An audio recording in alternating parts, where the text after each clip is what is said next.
నమస్తే Chandana, welcome to great Andhra big story.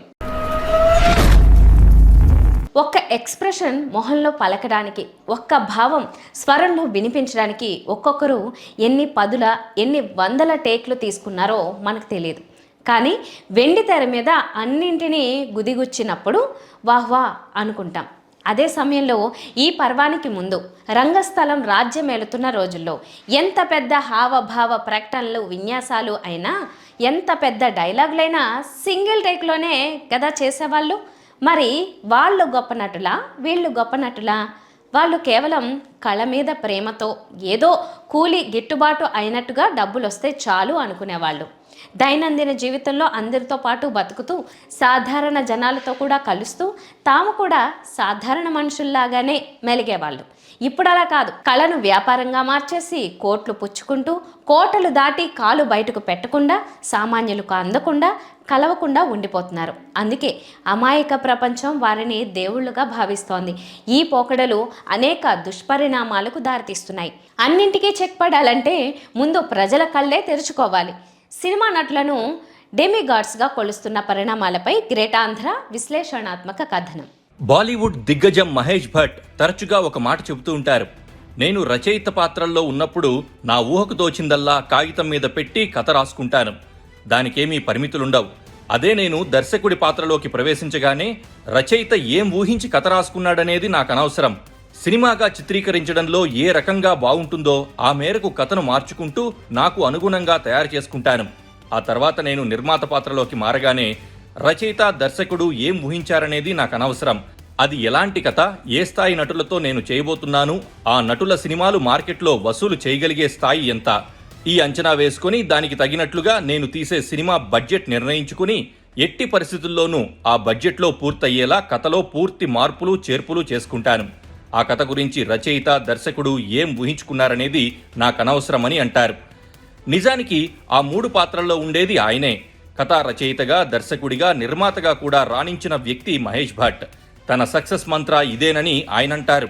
అంటే cinema అనేది రచయిత దర్శకుడి ఊహల యొక్క ప్రాధాన్యం మీద కాకుండా మార్కెట్ సామర్థ్యం, బడ్జెట్ లెక్కలకు అనుగుణంగా తయారైనప్పుడు నష్టాలు ఉండవని ఆయన అభిప్రాయం.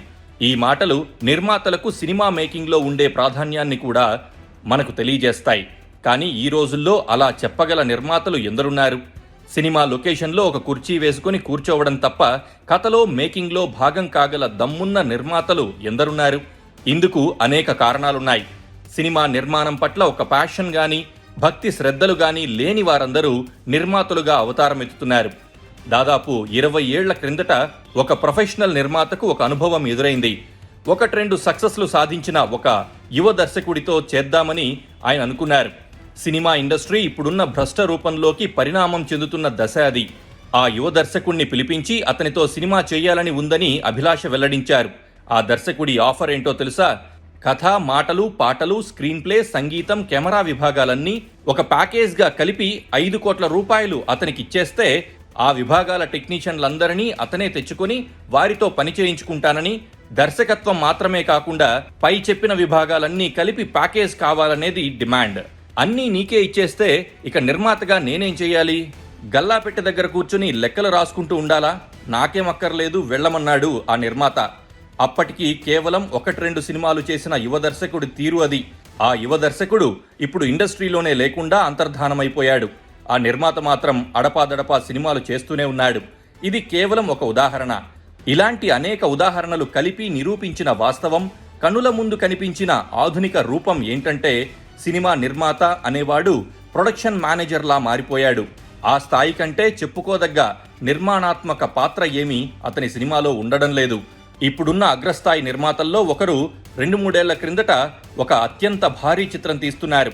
ఆ సినిమా నటుల్లో ఒక మార్పు జరిగినట్లుగా మధ్యలో పుకార్లొచ్చాయి. కన్ఫర్మ్ చేసుకోవడానికి ఆ నిర్మాతతో యాక్సెస్ ఉన్న ఒక జర్నలిస్ట్ ఫోన్ చేసి ఆ మార్పు గురించి అడిగాడు. ఏమో నాకేమీ తెలియదబ్బా, దర్శకుడు ఫోన్ చేసి డబ్బులు అడిగినప్పుడు ఏర్పాటు చేయడం ఒక్కటే నా పని అని ఏమాత్రం సిగ్గుపడకుండా సెలవిచ్చాడు ఆ నిర్మాత. 80-90% పరిస్థితి ఇలాగే ఉంది. నిర్మాత పాత్రను సినిమా నిర్మాణంలో శల్యావశిష్టంగా మార్చేశారు.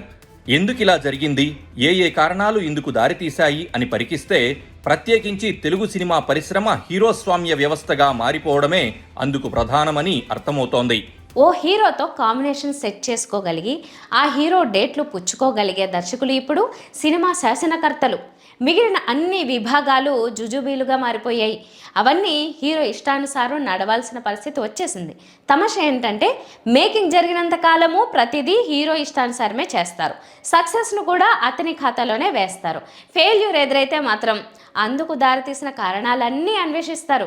హీరోలకు ఫెయిల్యూర్స్ అంటకూడదు, ఎందుకంటే వారు దేవుళ్ళు.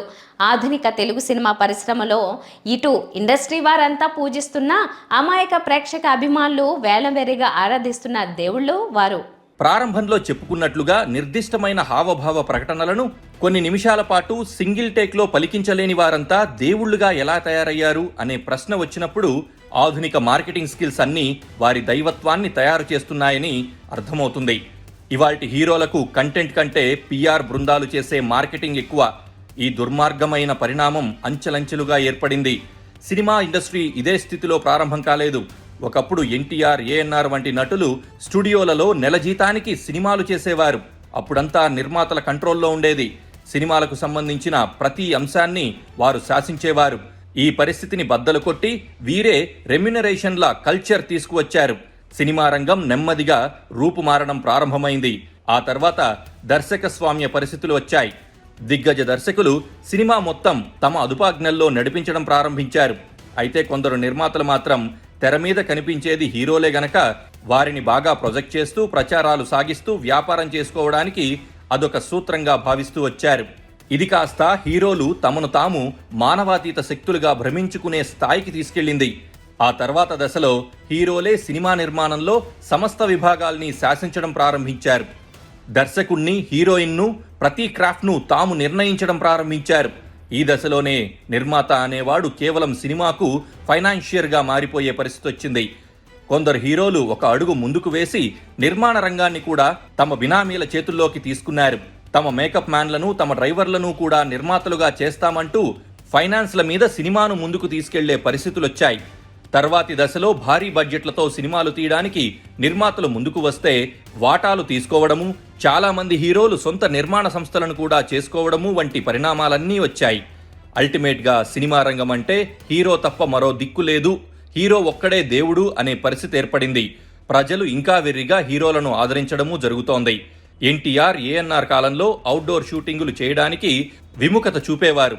వీధిలో సీన్ అయినా సరే ఫ్లోర్లో సెట్టు వేసి తీసేవారు. ఎందుకిలా అంటే సినిమాలలో కనిపించే మనం రోడ్డు మీద కనిపిస్తే ప్రజల్లో క్రేజ్ తగ్గిపోతుంది అని వారు భయపడేవారట. కానీ ఇప్పటి తరంలో అలా జరగడం లేదు. ప్రజల్లో పిచ్చి క్రేజ్ పెరిగిపోయింది. ఇప్పటి భారీ యాక్షన్ సినిమాలకు సంబంధించిన మేకింగ్ వీడియోలు చూస్తే కాస్త ఆలోచించగలిగే వారికి హీరో అంటే చులకన భావం కాదు కదా, సినిమా మీద గౌరవం కూడా పోతుంది.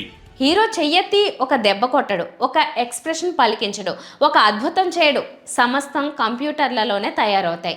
హీరో వెళ్ళి ఓ వారం రోజులు కంప్యూటర్లు బిగించి ఉన్న స్టూడియోలో గడిపి వస్తే సినిమా మొత్తం తయారు చేసేయగలరు.